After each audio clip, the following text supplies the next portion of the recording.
यह रिश्ता क्या कहलाता है कि आज के एपिसोड की शुरुआत होती है एक मीठे पल से, जब अंशुमन मायरा के लिए चॉकलेट सिरप से बना खास कप लेकर आता है और कहता है, ये लो मायरा, तुम्हारा कप रेडी है और ये मेरा। अंश पीना शुरू कर देता है, लेकिन मायरा थोड़ा रुकती है। उसे गीतांजलि की बात याद आ जाती है कि सुबह सुबह इतना मीठा खाना ठीक नहीं होता। वह सोच में पड़ जाती है और फिर मना कर देती है। अंश पूछता है, अभी तो तुम्हें बहुत क्रेविंग हो रही थी। मायरा मुस्कुराते हुए कहती है, हाँ, लेकिन क्यूट आंटी ने मना किया था सुबह इतना स्वीट खाने से, इसलिए नहीं पीऊंगी। दूसरी तरफ कावेरी और विद्या प्रॉपर्टी पेपर्स देखकर भावुक हो जाती हैं। उनकी आंखों में आंसू हैं, जैसे वर्षों का सपना पूरा हो गया हो।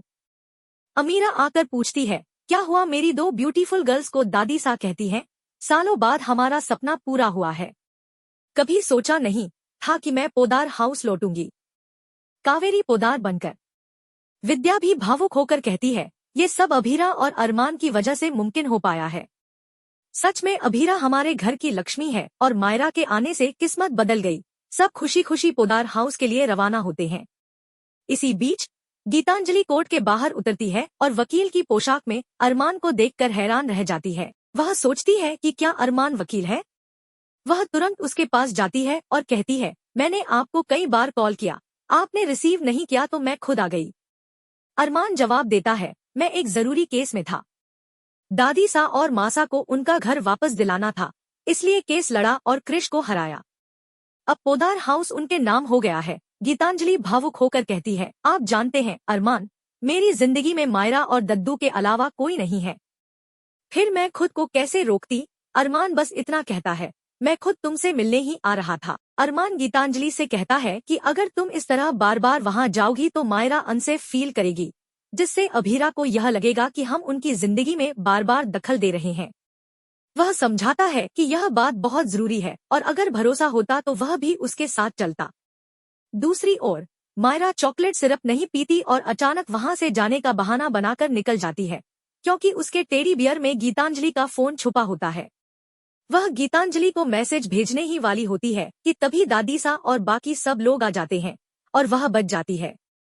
माहौल थोड़ा हल्का होता है जब अंशुमन सबको खुश देखकर पूछता है कि आज ऐसा क्या हुआ है। दादी सा मुस्कुराते हुए मायरा को घर की बड़ी लक्ष्मी कहती है, जिस पर मायरा हंसते हुए कहती है कि वो तो वेडनेसडे को पैदा हुई है और उसका नाम मायरा फ्रॉम टूसी है। दादी सा भी मजाक में कहती है कि टूसी ही बहुत लकी है। फिर दादी सा अंशुमन को बताती है कि आज उन्हें उनका घर वापस मिल गया है। अंशुमन हैरानी से कहता है कि वो घर तो क्रिश का था, लेकिन विद्या बताती है कि क्रिश ने वो घर हड़प लिया था और आज वो अरमान की मदद से उन्हें वापस मिला है। अंशुमन कुछ और पूछना चाहता है, लेकिन अभीरा विद्या को इशारे से रोकती है और खुद बात संभालते हुए कहती है कि वह नहीं चाहती कि उनके बुरे अनुभवों की वजह से अंशुमन क्रिश को गलत समझे, क्योंकि वो आज भी एक अच्छे डॉक्टर हैं। लेकिन अंशुमन गुस्से में आ जाता है और कहता है कि अब वह क्रिश को बर्दाश्त नहीं करेगा और तान्या के पास जा रहा है। उधर मामीसा पूरे जोश में घर का माहौल संवारने में लगी होती हैं, नौकरों को काम पर लगाती हैं और सबकी पसंद की डिश बनवाने की तैयारी करती हैं। वहीं दूसरी ओर संजय दवाई नहीं खा रहे होते, जिसे काजल प्यार से संभालती है और पूछती है कि वह ऐसे क्यों चले गए थे। संजय भावुक होकर कहता है कि अगर अरमान समय पर नहीं आता तो शायद वह आज जिंदा नहीं होता। मनोज भी आकर कहता है कि अब बहुत हो गया और संजय को जूस पीने के लिए जोर देता है। यह सीन एक भावनात्मक मोड़ पर शुरू होता है, जहां अरमान अपने साले साहब से कहते हैं कि नहीं, वो नहीं आ पाएंगे और वैसे भी उन्हें पीना नहीं है, मनुष्य ही पी ले। इस हल्की बातचीत के बीच मनीषा मुस्कुराते हुए कहती है कि जब आपने कोर्ट में सबके सामने रिस्का का सच रखा तो मेरा मुंह तो खुला का खुला रह गया था। ये मैं बस ऐसे ही पूछ रही थी। वहीं दूसरी तरफ काजल भावुक होकर अरमान से कहती है कि अब घर छोड़ने की बात मत कीजिए, आपके अलावा मेरा कोई नहीं है। हम इस घर में वैसे ही रहेंगे जैसे पहले रहते थे और हमें तो बस सीएमआरएफ का हिस्सा चाहिए, बाकी जो होगा देखा जाएगा। इसके बाद सीन अमीरा पर शिफ्ट होता है, जो अपने काम में व्यस्त होती है। उसी समय मायरा अरमान को घर में देखकर दौड़कर उनसे लिपट जाती है और कहती है, पापा आप यहाँ कैसे आए? विद्या यह देखकर चुप हो जाती है, क्योंकि वह नहीं चाहती कि कोई पुरानी बातें मायरा के सामने आएं। अरमान बात करने की कोशिश करता है, लेकिन माहौल गंभीर बना रहता है। उधर अंश का गुस्सा चरम पर पहुंच चुका होता है। वह कृष पर चिल्लाता है कि उसने उसकी बहन के साथ और विद्या व कैप्स के साथ बदतमीजी की है और उनका घर छीनना बिल्कुल गलत था। तभी तान्या उसका हाथ पकड़कर कहती है कि भैया, इसकी गलती इतनी बड़ी है कि थप्पड़ भी कम है, लेकिन इसे मारकर अपना हाथ गंदा मत करो। तब ज्योति भी रोते हुए स्वीकार करती है कि भैया ने कितनी बार उसे चेताया था, लेकिन उसने नहीं सुना। तान्या कहती है कि उसकी बहन ने और यहाँ तक कि खुद क्यारा ने कई हिंट दिए, लेकिन फिर भी वह उसे अच्छा इंसान समझती रही। अब सब समझ में आ गया है कि कौन कैसा इंसान है। वो आगे कहती है कि तुम्हें क्या लगा, मैं सिर्फ बाबू बाबू करती हूँ तो मैं कोई पागल हूँ?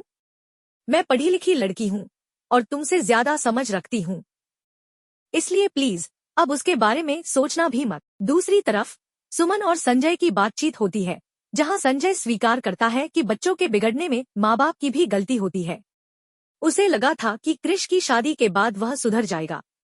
इस पर लोग कहते हैं कि हम पेरेंट्स अक्सर यही सोचते हैं कि शादी सब कुछ ठीक कर देगी, लेकिन असल में ऐसा होता नहीं। सीन का अंत तब होता है जब अंशुमन कहता है कि अब बहुत हो गया, उसकी बहन यहाँ एक मिनट भी नहीं रुकेगी। वह मायरा से कहता है चलो हम जा रहे हैं और अब वापस लौटना नहीं है। सीन में मायरा की आंखों में आंसू होते हैं, विद्या चुपचाप खड़ी होती है और अरमान कुछ भी कह नहीं पाता। कृष बंसल सब कुछ छोड़कर वर्ण कर जाता है, जिससे तान्या को थोड़ा शक होता है, लेकिन वह अंत तक कुछ नहीं कहती।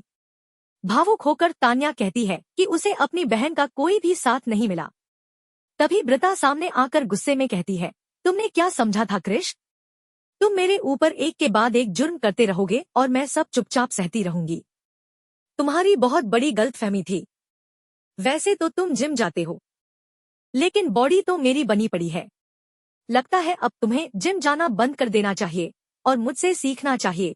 दूसरी ओर अरमान मायरा को मैसेज करने की कोशिश करता है, लेकिन इससे पहले कि गीतांजलि को वह मैसेज मिले, उसका ध्यान अपनी माँ की तरफ चला जाता है, जो परेशान सी लगती है। गीतांजलि सोचने लगती है कि परिसर और चंद्रमा जैसे नामों का साथ में क्या मतलब है।